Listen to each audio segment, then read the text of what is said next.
Hello, मी मयूर कदम. मी माझ्या मम्मीला आणि सासरवाडीत ना यांना आणायला गेलतो.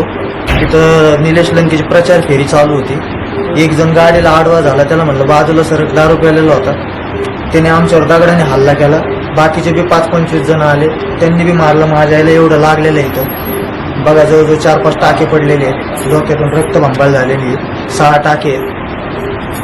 तर ही कोणची दहशत आहे? निलेश लंकेला निवडून दिल्यानंतर किती अवघड काम होणार आहे तुम्ही जाणून घ्या. मग हेच माझं सांगणं आहे सगळं पब्लिक.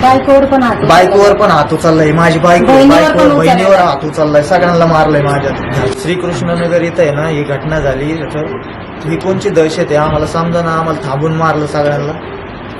तर हे आता सहन करण्यासारखी गोष्ट नाहीये. बघा आता तुम्ही काय करायचं ते. अवघड खेळ झालेला आहे. माझ्या आईला लय मार लागलेला आहे. मी गुन्हा पण दाखल करणार आहे सर.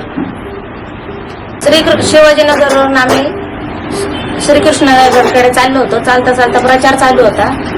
तर तिथं एक जण मोबाईलवर बोलत उभं होता, बाकी सगळ्या प्रचारासाठी पुढे गेलते. तर माझ्या मिस्टरांनी फक्त त्याला एकच रिक्वेस्ट केली, हॉर्न दिला आणि म्हणले की नाही का बाजूला व्हा. तर त्यांनी शिवीगाळ केली माझ्या मिस्टरांवर आणि मग पुढचे पोरं बोलून घेतले. तर काही पोरांनी पण आहे ना माझ्यावर, माझ्या सासूवर आणि माझ्या नंदेवर हात उचलला. आणि माझ्या सासूचं बघा एवढं डोकं फोडलेलं आहे, साडी सगळं रक्तभंबाळ झाली. हा कोणता प्रचार करण्याची पद्धत? एवढंच मला सांगायचं. काहीतरी कारवाई झालीच पाहिजे याची.